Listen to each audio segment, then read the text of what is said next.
Unveiling the Shadows, a fight against human organ trafficking.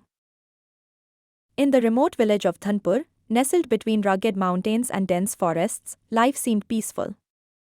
But beneath its tranquil surface, a dangerous secret festered: human organ trafficking, hidden behind the veil of a so-called NGO providing medical aid. It all began when a group of health workers from an NGO, Hope for All, arrived in Dhanpur. Claiming to offer free health checkups, vaccinations, and surgeries for the poor, the workers gained the trust of the villagers. They set up a temporary clinic in the center of the village, promising better futures for everyone.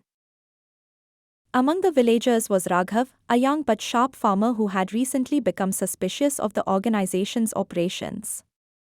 His sister, Meera, had been a recipient of treatment from Hope for All after an accident, but her health had rapidly deteriorated after a simple operation. When Raghav tried to get answers, the NGO workers gave him vague reassurances. Curious and determined to uncover the truth, Raghav decided to investigate. He spoke with other villagers who had been treated at the clinic, and the stories were disturbing. But the most alarming discovery came when Raghav stumbled upon a list of names of people who had disappeared shortly after undergoing free treatments.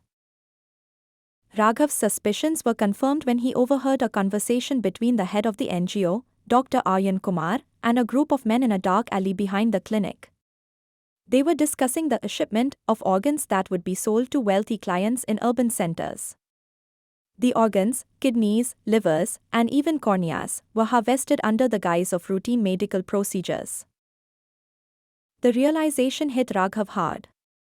His own sister, Meera, was likely one of the victims, her organs sold off in the middle of the night to some faceless buyer. He knew he had to act fast. Raghav reached out to a trusted friend, Vikram, a former soldier who had seen the darker side of human trafficking during his time in the army. Vikram, still haunted by the memories of his past missions, was determined to help Raghav bring down the operation. The two men began planning their strike. With the help of Vikram's military connections, they gathered information about the transport routes used by the traffickers. But Raghav and Vikram were undeterred. On the night of the operation, they infiltrated the NGO's compound under the cover of darkness. Armed with weapons and a solid plan, they disabled the clinic's security system, knocked out the guards, and rescued the victims, some unconscious, others too weak to stand, hidden in a basement chamber. Dr. Kumar and his associates were caught in the act, trying to dispose of the organs they had harvested that day. The confrontation was violent. Vikram, a seasoned fighter, held off the guards while Raghav cornered Dr. Kumar in his office. With the police on their way, Raghav confronted the corrupt doctor.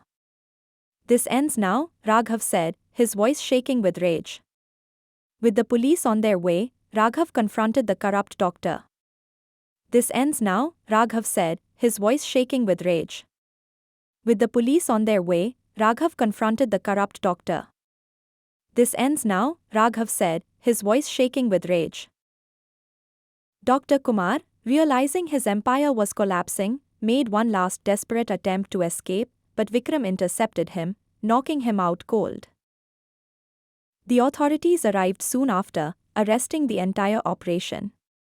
Investigations revealed that the NGO, Hope for All, was nothing more than a front for a multimillion-dollar trafficking ring, exploiting vulnerable villagers for the organs of the desperate. Raghav and Vikram's bravery brought justice to the victims, but the scars of the dark trade would remain for a long time in the minds of the villagers. The truth had come to light, but it had cost them dearly. As Raghav stood at Meera's grave, the weight of what had happened settled on him. He had avenged her, but the fight was far from over. The world was full of hidden dangers, and Raghav vowed to protect his village from anything that threatened their peace again. The silent trade was over, for now, but Raghav knew this was just the beginning of a new battle, one that would not be fought in the shadows.